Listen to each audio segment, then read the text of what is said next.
सकाळचे 4 वाजलेत. आम्ही तयार झालोय.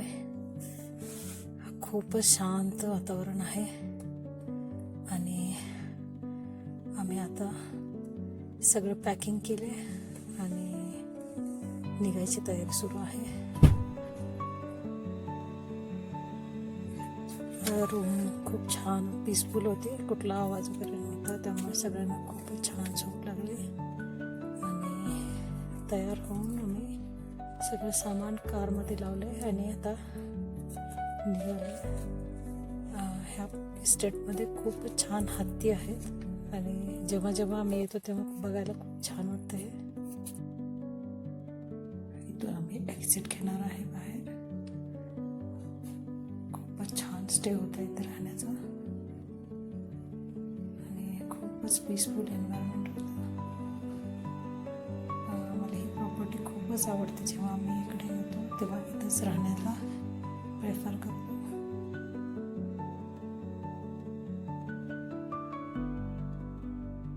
कसला आवाज नाही, काही नाही, खूपच पीसफुल एन्व्हायरमेंट होतं आणि इथे कोणाचं लग्न पण होतं, त्यामुळं खूपच छान अशी शांत झोप लागली. बेड पण छान होते. आता आम्ही हायवेला सुरू झाले प्रवास आणि खूपच कमी ट्रॅफिक आहे, त्यामुळं आम्ही आज लवकर पानिपतला पोहोचू असा प्लॅन आहे. तर पानिपतला आम्ही साधारण 6ला पोहोचायचा असा विचार आहे. तर बघूया कसं होतंय ते.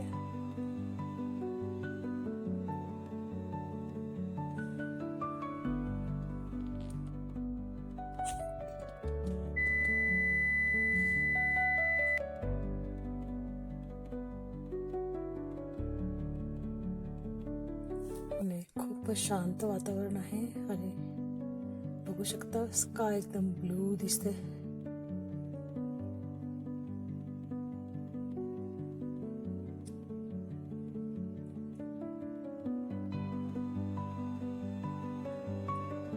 इथून आम्हाला एक टर्न घ्यायचा आहे आणि त्यानंतर आम्हाला स्ट्रेट दिल्लीपर्यंत जायचं आहे.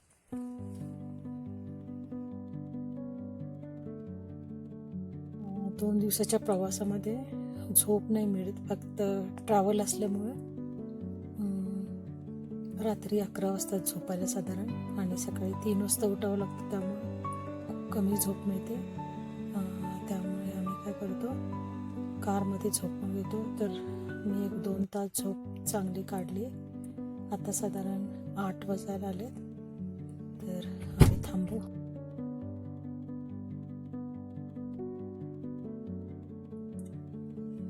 पुढे एक आउटलेट दिसतोय, तर तिथे जाऊन आम्ही नाश्ता करणार आहे. तर बघूया नाश्त्याला काय काय मिळते.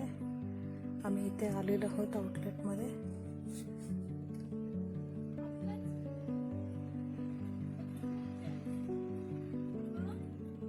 आम्ही पोहे ऑर्डर केलेत आणि पोह्यावरती त्यांनी मोठी बिकानेर शेव टाकून दिली आहे. तर बघूया कशी.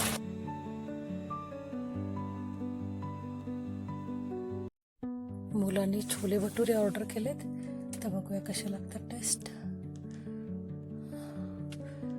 आमचा ब्रेकफास्ट करून झाला की आम्ही परत ट्रॅव्हलिंग सुरू करणार आहोत.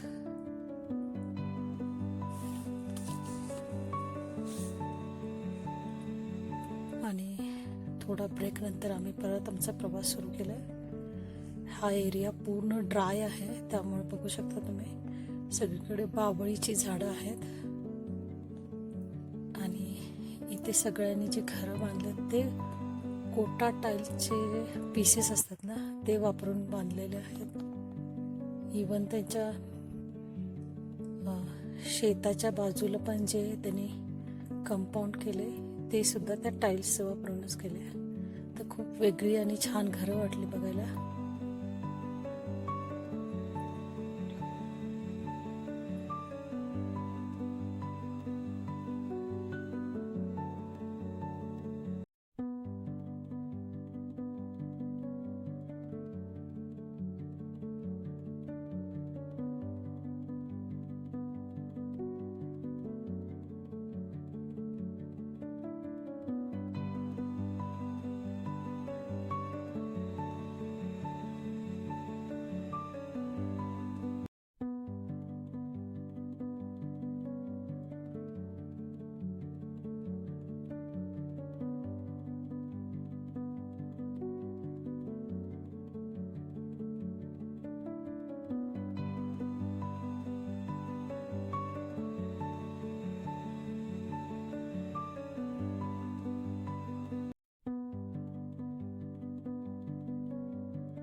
आम्ही आता एका जंगलमध्ये चाललो. हे टायगर रिझर्वायर आहे. त्याचं नाव बहुतेक सवाई माधवराव पेशवा टायगर रिझर्वायर आहे.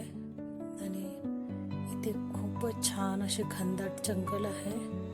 आम्हाला कुठले प्राणी नाही दिसले, पण एकंदर खूपच छान असं जंगल वाटलं ते.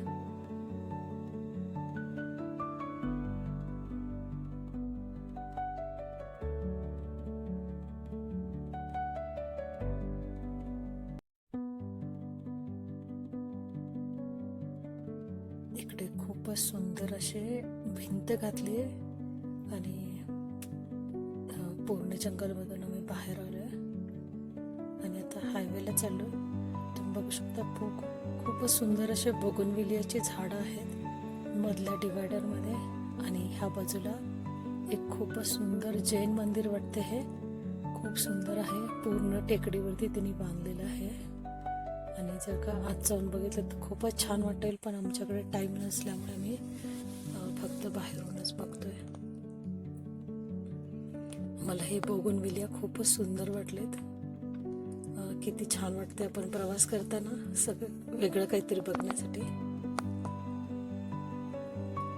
थोडेसे ढग आलेत तर मध्ये आम्हाला पाऊस लागू शकतोय, तर बघूया कसा होतोय पुढचा प्रवास.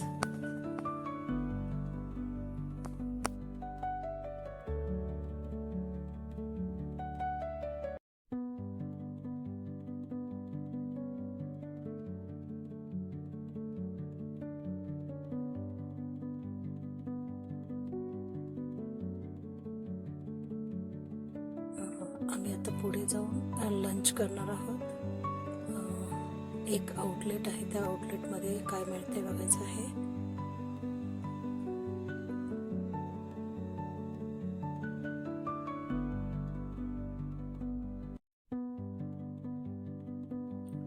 आम्हाला आउटलेटमध्ये खूपच गर्दी दिसली, तर आम्ही लच्छा पराठा आणि पनीर टिक्का मसाला ऑर्डर केला.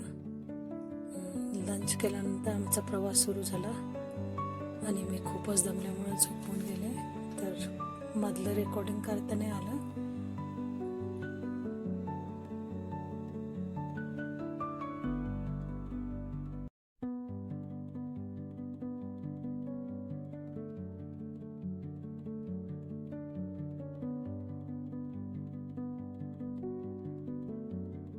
साधारण 8 वाजलेत आणि आता आम्ही RK रेसिडेन्सीमध्ये आलोय.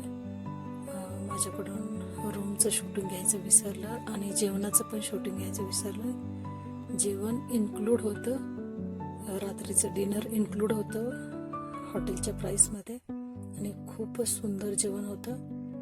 तर आम्ही खूप छान जेवलो आणि जेवल्यानंतर आम्ही रूममध्ये जाऊन झोपलो. तर सकाळी आमचा प्रवास कसाच नेक्स्ट डेचा सुरू झाला. आम्ही मनालीला पोचलो का आणि काय काय केलं हे.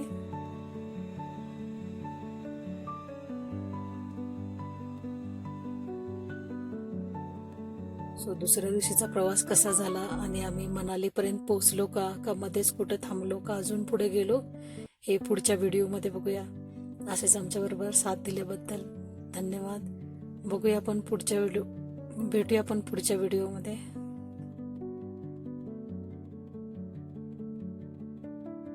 भेटूया आपण पुढच्या व्हिडिओमध्ये. तिसऱ्या दिवशीचा व्हिडिओ बघूया. काय काय केलं मी सगळं दाखवते. आणि अशीच तुमची साथ दिल्याबद्दल धन्यवाद. थँक्यू.